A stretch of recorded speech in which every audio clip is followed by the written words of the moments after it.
Welcome to the short version, the UAlbany podcast that tackles big ideas, big questions, and big news in less time than it takes to cross the academic podium. I'm Jordan Carleo-Evangelist in UAlbany's Office of Communications and Marketing. What would the Beatles and the Rolling Stones have anything to do with growing up in Puerto Rico in the 1950s and 60s? But that was the music that was my cultural mantra in Puerto Rico, the Beatles and the Rolling Stones. In the unlikely event that you missed it, popular and political culture spectacularly collided last month over Bad Bunny's much-anticipated Super Bowl halftime show. It was as much a celebration of punditry as it was music and dance. Critics, politicians, and fans hyperbolically parsed every reggaeton beat, every Spanish lyric, and every shoulder shimmy from one of the world's most popular musicians in front of its largest and most valuable TV audience. As is often the case with these things, people saw and heard what they wanted to. Many interpreted the performance as a political and social commentary on what it means to be American and the heated U.S. politics around immigration and policy toward Latin America. But to Jose Cruz, a Leary professor of political science in UAlbany's Rockefeller College of Public Affairs and Policy, it was simply the latest example of the heady blend of music, literature, and politics that shaped his youth in Puerto Rico as a garage band drummer and an activist for independence. In his latest book, Con la música a otra parte, Taking Music Somewhere Else, Jose writes 8 fictional short stories inspired by Spanish-language songs that moved him. To the extent that those stories take on political or social themes, it's not because that's what he intended. It's because that's how art, filtered by the experiences of the people who create it, works. He has described his work as truth refracted by imagination, but he also wonders whether the opposite might be true, and ultimately, the direction might not matter. As an expert on the political experience of the Puerto Rican diaspora in the U.S., Jose told us that politics is as much a cultural expression as music and literature. And while you could study politics without also studying the art that surrounds it, it's a lot more interesting if you do. We talked to Jose about his book, Puerto Rico's rich, commingled traditions of music and politics, and why he thinks Bad Bunny found an audience for notes, both musical and political, that many Latino musicians have been playing for decades. Here's our conversation. You are a longtime faculty member who is approaching the end of your active career as a faculty member. How did you end up in Albany? How did you end up as a political scientist? Second question first. I ended up being a political scientist as a result of a shift in my interest from the practice of politics to the study of politics. I was an activist in Puerto Rico, involved in the anti-colonial movement on the island. I was what you could call a professional revolutionary for 10 years. And then when I and all of the other people, when we realized that the revolution was not around the corner, then we had to figure out what to do with our lives. And so I decided to go back to school. But initially, my interest was not in politics exclusively. I was interested in the combination of literature and politics. That was the focus of my studies in grad school. Then that morphed into a singular interest in politics. But by the time I got my PhD as a political scientist, my holy trinity was literature, music, and politics. I got to Albany as a result of 3 factors.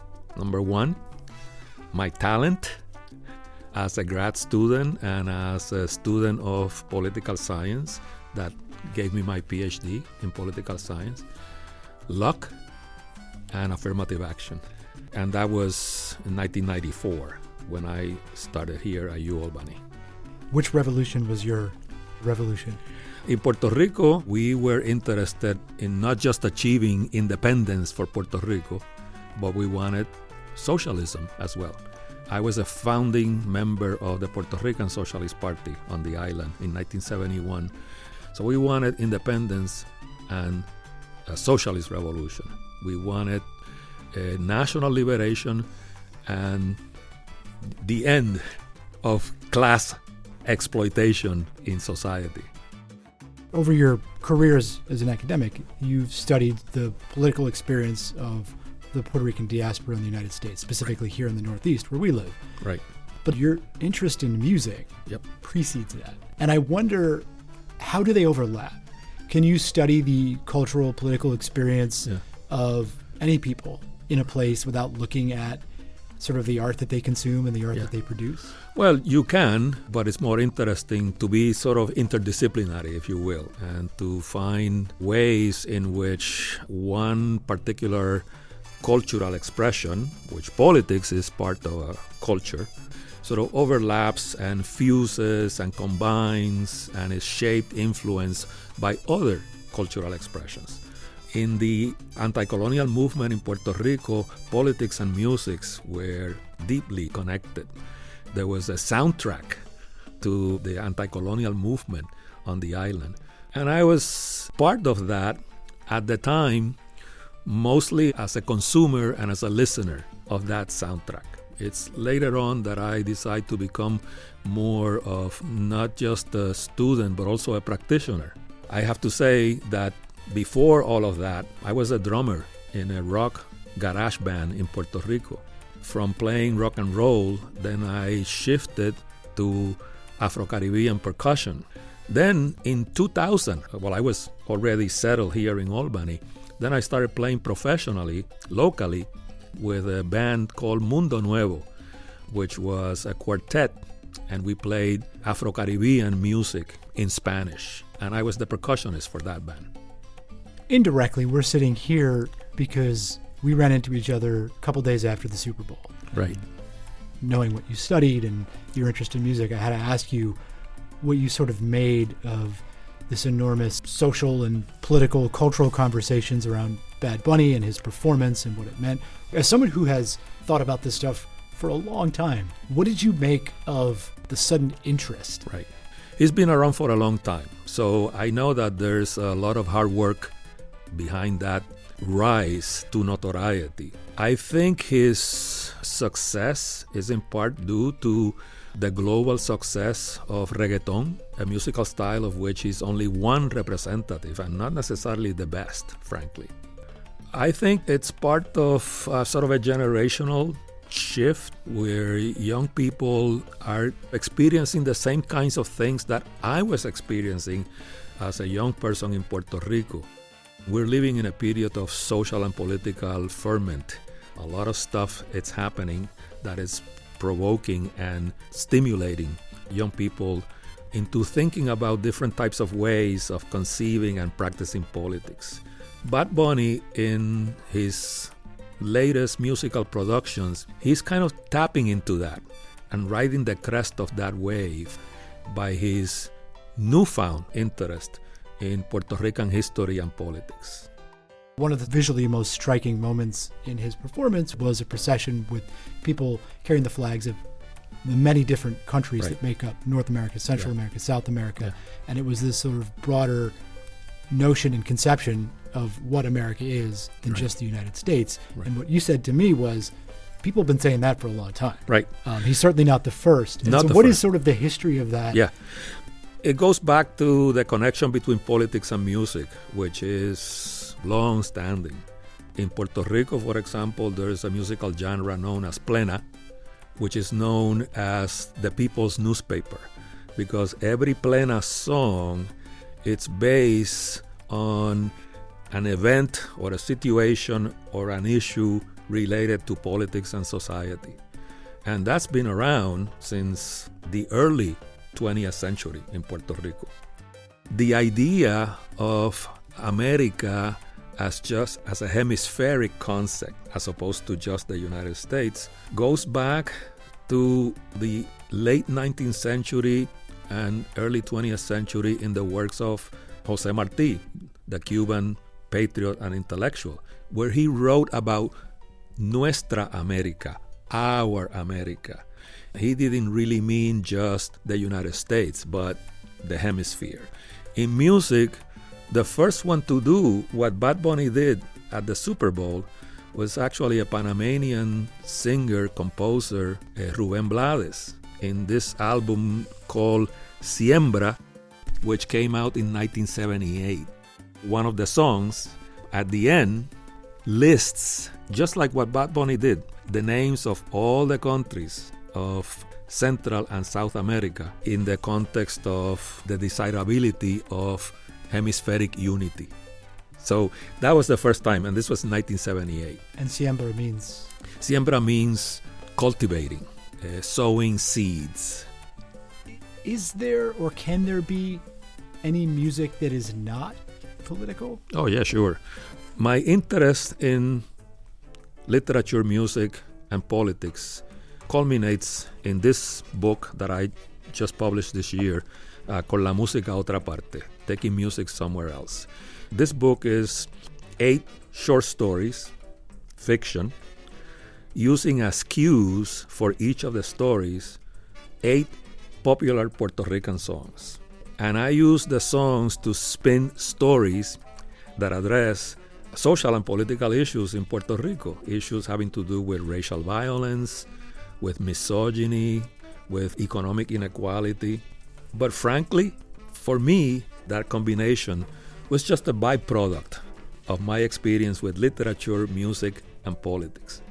I did not write the stories thinking I want to deliver a message.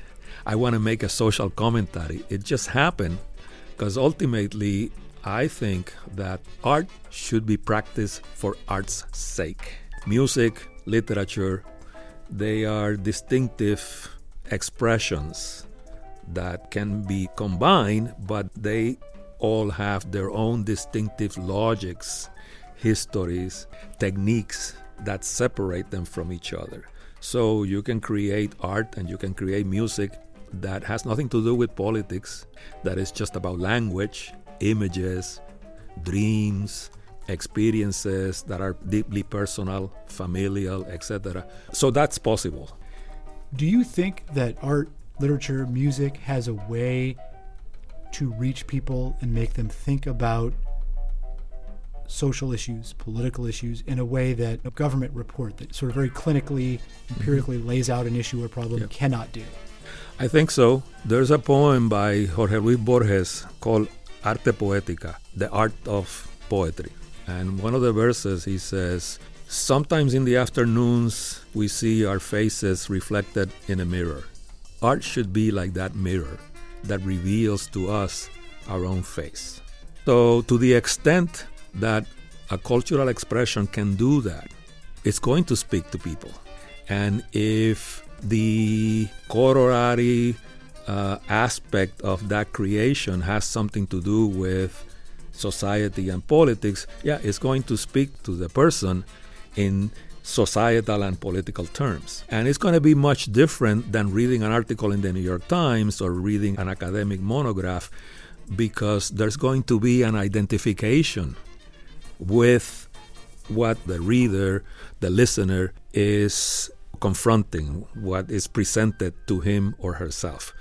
And the other thing is that it has to have an aesthetic component to it. The music of Rubén Blades, the music of Ray Barreto or Eddie Palmieri, who are the really pioneers in this trend of combining music with politics, is effective both because of the content of the message that they're trying to deliver, but also because of the quality of the music in which it is presented. What's interesting about all the attention that Bad Bunny got is that it happens to be happening at a time when this whole political and cultural situation is very fraught around the issue of immigration, which disproportionately impacts Latin American countries. And it seemed like that performance was speaking more to just Puerto Ricans who are U.S. citizens. It seemed to be talking more broadly to people from other Latino cultures and Latin American countries who are experiencing this now. Do you think that the message was much broader than just an interest in Puerto Rican politics and culture and history? I think so. And what that suggests is the relationship between the particular and the general works sometimes in interesting and sometimes mysterious ways. Bad Bunny, his point of departure is Puerto Rico. That particular performance resulted in a product that had a broader appeal by listing all the other countries of Latin America. At the same time, it was very distinctive because reggaeton, it's a global phenomenon. Even the Japanese love reggaeton. It's everywhere, right? But yeah, it's part of an interesting dynamic where sometimes the particular can be a good platform for the projection of universality. And that often happens without necessarily that being the intent. When I wrote the stories of Con la Música Otra Parte, I wasn't thinking I want this to be relevant to people in Cuba or Santo Domingo or the United States. I was thinking of the songs, of my experience listening the songs, of my experience growing up in Puerto Rico, and of issues that I experience in the politics of Puerto Rico, or that I've learned about the history and the politics of Puerto Rico as I became involved in politics and then in the study of politics. That was Jose Cruz, O'Leary Professor of Political Science in UAlbany's Rockefeller College of Public Affairs and Policy. Jose explained the deeply intertwined histories of music and politics in Puerto Rico that long preceded Bad Bunny's blockbuster Super Bowl halftime show, and how a 1978 collaboration between a Panamanian singer and Puerto Rican trombonist may have helped set the stage. To learn more about Jose's book of music-inspired short stories, and to hear some of the songs we talked about, be sure to check out the longer version in our show notes. The short version would not be possible without contributions from many people, including for this episode, audio production and editing by Scott Freedman in the UAlbany Digital Media Studio, deep inside the podium tunnels. Come to think of it, we probably should have recorded Jose on the drums while we had him down there. We'll be back next week with another conversation about something interesting. I'm Jordan Carleo-Evangelist here at the University at Albany, and this has been The Short Version.